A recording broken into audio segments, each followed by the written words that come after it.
Hey Tamers, Regina or Jigglypuff here, and welcome to the last video of 2025 from me. Today's video is going to be based on what I think is the number one card in the Digimon card game of this year. So before I get into it, I do just want to say that I'm going to be going over a couple of other things, including what I think could have been contenders and the runner-up card for this year.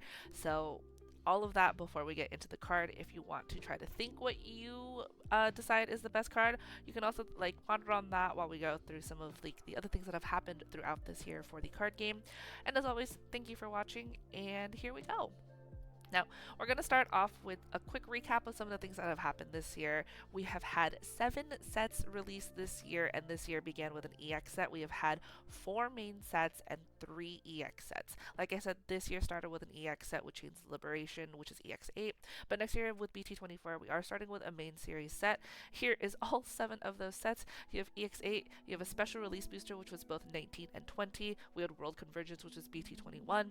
Then you had Versus Monster, which was EX9, Cyber Eden, which was BT22, Sinister Order, which is EX10, and then we had the last year of the set, which was Hacker Slumber, which was BT23. Oh my gosh, I'm just actually now realizing how many cards we had come out this year, and there is so much. And this is from somebody who plays a couple card games. 7 sets feels like so much, guys. Another big piece of news for this year was actually that we had a global release schedule finally happen. BT21 came out, and World Convergence was exactly what it said on the tin. It is a World Convergence for Digimon as well. So this means we are on the same release schedule as the rest of Japan, essentially. So before, we used to be about a month or 2 to almost 3 months behind in terms of when they would get their cards and then when we would get the cards. So a lot of our meta was defined by what we would see in Japan. Global release means that our delay in when releases happen is almost minimal to this point. So we basically have the same exact schedule. This also means that the biggest downside for me on this is that they can't really test. We can't use Japan as a testing ground for when cards are really broken. That would include things like Apocalypse or Anubismon. Or for me, I guess the first time that was a big deal was when Mega Digimon Fusion was outright banned in BT7 before it ever hit the States because of how broken it was in Japan, and they were like, nah, we don't want to put people through that. The nice thing about global release is that Bandai is actually doing a global release for almost all their card games. So One Piece, I think, is set to have global release at some point in this year, early this year, and then Gundam has done so from the beginning. I actually adore global release schedules. It's kind of nice because then you don't have to worry about, oh, this set is quote unquote dead on arrival because it's there's nothing good in there. You have a chance to experiment and play around with it before anything crazy happens. So I love that we got this year. Another big thing that we had was the ban list, and for me, this was actually the saddest part of the year. Again, this is because it hurt me personally. I am a huge Sakuyamon fan, in case you weren't aware of that. Interestingly enough, this does also mean that our banned card number actually went up by 1 because Sai and Ko got added alongside that Mega Digimon Fusion and alongside the purple Matt Ishida. For me, the most interesting thing about this ban list now is that the restricted cards didn't really feel like they hurt too many of the decks they intended to hurt. Sakuyamon did get hit, but with the release of the Amethyst Mandala structure deck, it feels almost negligible at this point that this was restricted. What's more fascinating is that the Gravity Crush and Parabolic Junk are added to the list of zero cost option cards that add you memory, which means Tropical Venom, which is the green zero cost option card, is the only one out there now that is still at a 4 of. So again, ban list now, a couple months out, it doesn't feel that crazy, especially again because we got that new structure deck. And then for me, the last big thing that happened this year was that if you were an Appmon anime fan, congratulations and welcome to the TCG officially. So the anime finally made its TCG debut in BT21, again that World Convergence deck, and introduced linking as a new mechanic. What's fascinating about that too is that linking is now being added outside of Appmon traits. Again, this is with the Amethyst Mandala structure deck that had just come out. You can now link options and plugins to Digimon that don't actually have the Appmon trait in it, which was very confusing when the linking stuff first came out, and even more confusing having to explain it to people. But I think it's just because now we have to turn our cards sideways a different way. It's kind of nice because it means that Digimon's kind of looking at other series that people are kind of clamoring for, and it feels that because the Appmon series is getting continual support throughout all of the sets, the nice thing about it is that you don't really have to worry about it lacking anything. We've already seen BT24 have, I think, some confirmed cards for more Appmon stuff. Um, More recently, it was going to be that Huckmon and Hackmon debate because of Japanese translations, but it looks like it's going to be joining the throes of Burning Greymon in terms of translation. So that's it for the 2025 recap in terms of that, but I want to talk about some contenders that I had for the card game. Starting off is the Cyber Sleuth, Digimon, and Tamers, and if we're going to be honest, it's mostly Hoodimon that we're going to be looking at for this. Again, this is mostly recency bias, but the release of BT22 and 23 made the secrets, so that would be Hoodimon and Mastimon, kind of scary. And I'm just saying this as someone who like hates playing against Mastimon. I don't think Mastimon needed the extra help. The rookies in BT22 helped propel Hoodimon to a height that was honestly just scary because the reset of DNA evolution just made it explosive, right? You could just sit there and it wouldn't matter how much security you chunk down your opponent to. If a Hoodimon player has all of their pieces, they have all of their pieces. The fact is that this deck had such a crazy presence in Championship Season 2. The graphic that Digimon TCG Twitter actually posted showed that it was the most dominating, it was like the most prominent deck across almost all of the regions. There was a couple other like big decks out there like Royal Knights, however Hoodimon did have the majority of that, and it's really easy to see why. If you haven't played against a Hoodimon deck yet, you are very lucky. Just know that once they find the pieces, it's basically game over at that point. I did enjoy playing the deck. I still enjoy playing the deck, and I think it's a lot of fun. But this is definitely a card contender, and again, this is just, I think, a recency bias thing. Another one of the cards on the card contender was going to be the Guilmon line. Guilmon definitely got the protagonist spotlight this year, and it started out the year strong because that Gallantmon X antibody. Tell me why the second effect for it, the when digivolving end of attack once per turn thing, does not require a Gallantmon or an X antibody, and I think it's actually the best part of that card, besides the all turns thing, right?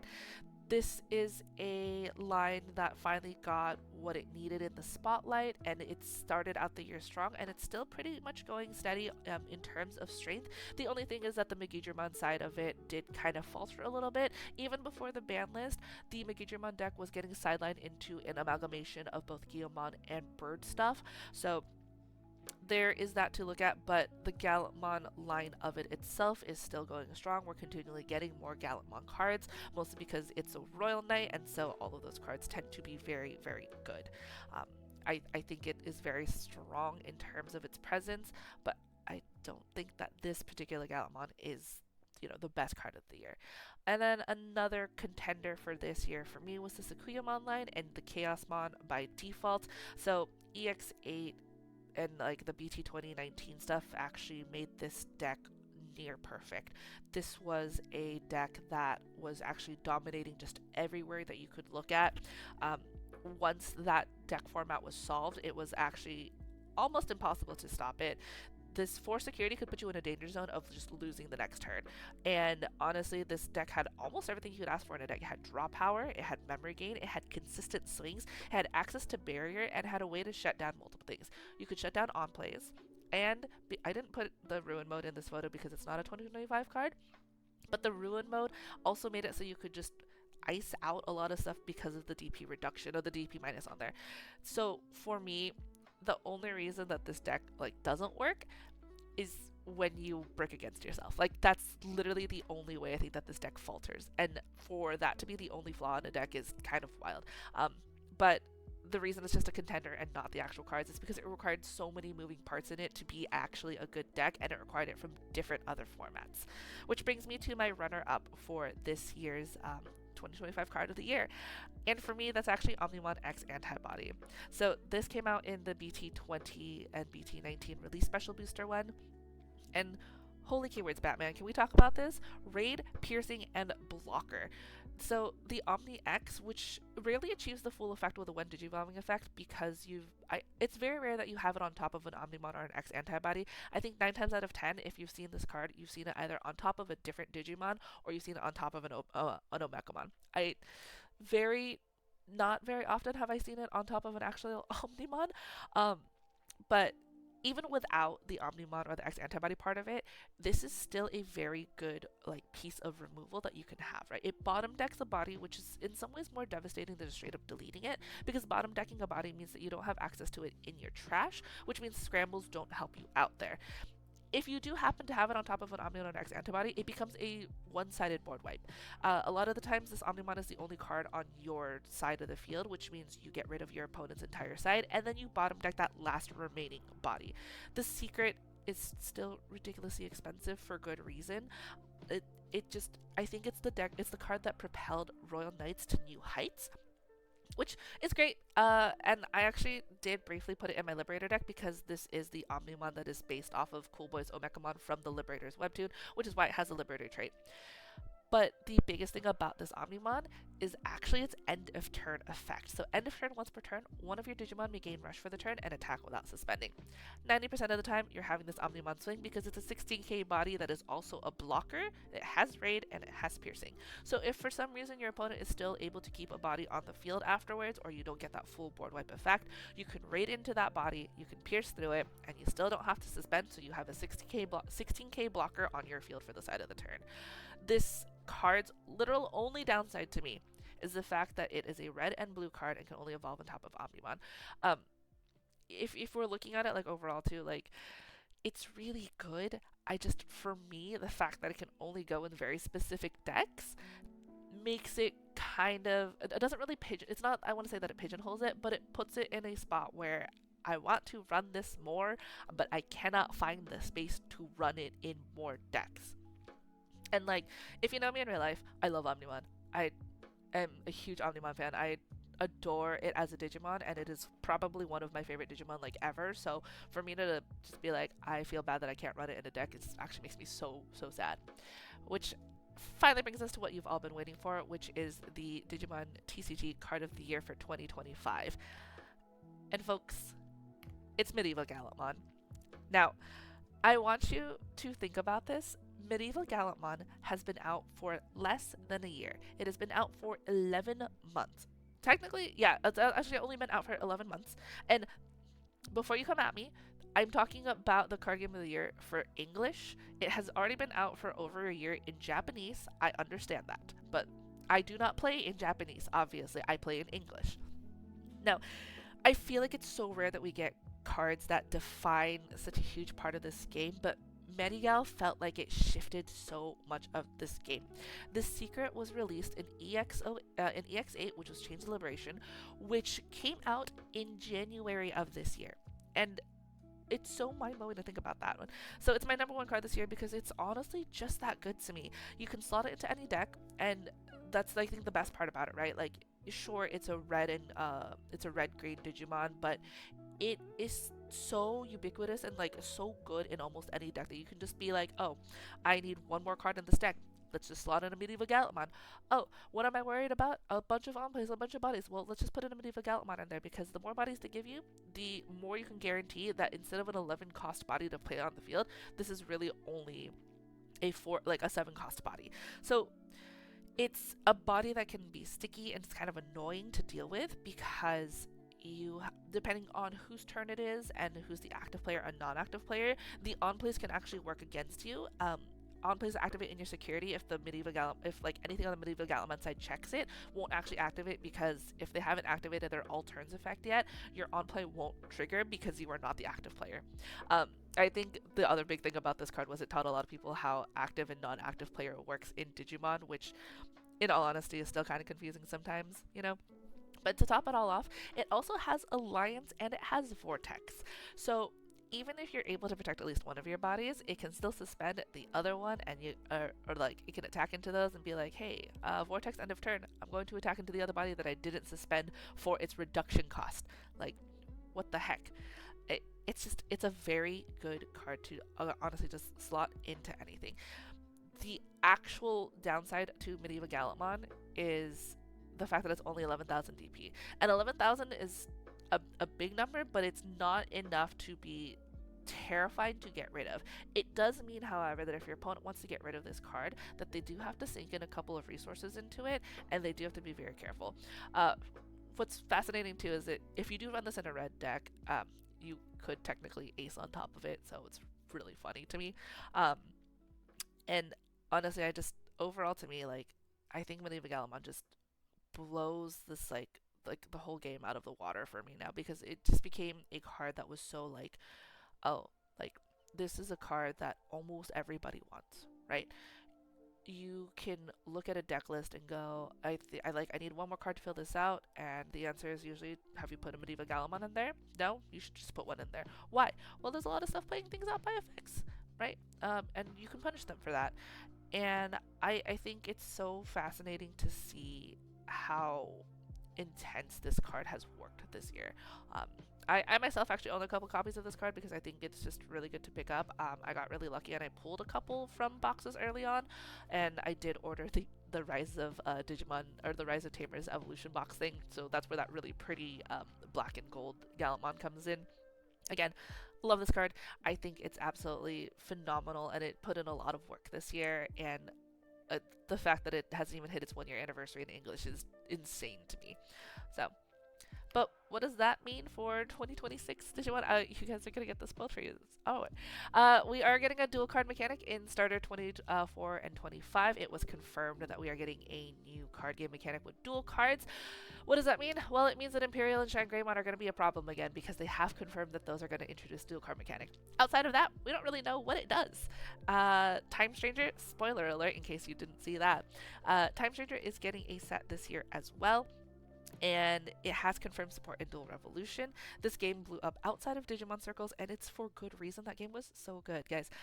They started doing BT24 previews, and I had to speedrun through the game because I hadn't finished it yet, and I wanted to finish it before I got spoiled for everything, and it was such a fun game. I lost so much sleep trying to finish that game. I'm very excited, and I'm hoping that it brings in a lot of new players, because the game was really fun, and I hope that they come and find the TCG for some of the cards, because the cards are actually super gorgeous. The whole set has already been spoiled because BT24 comes out in January, and it'll be the end of January. So I'm excited for that one. If you know somebody who likes Time Stranger, bring them to a demo event. Get them into the card game. It'll be fun. Some other stuff too. Beat Break, we are getting cards for Beat Break. Beat Break is the new anime that has just come out. Please do not spoil it for me. I'm still trying to catch up. Funnily enough, I think this is the fastest that we've ever gotten a dub in English for an anime in recent years for Digimon, because there are already 5 episodes in English available out there. Beat Break seems like a lot of fun. I've only watched the first couple of episodes. I think we're actually hitting a tournament arc, so I do need to catch up because I love me a good tournament arc. And I adore all of the Digimon and all of the, I guess, tamer. I don't remember what they're called, but they feel like tamers to me still. I really love this cast a lot, so I'm really excited to see where, one, the anime is going, and two, where the card game is going to take it.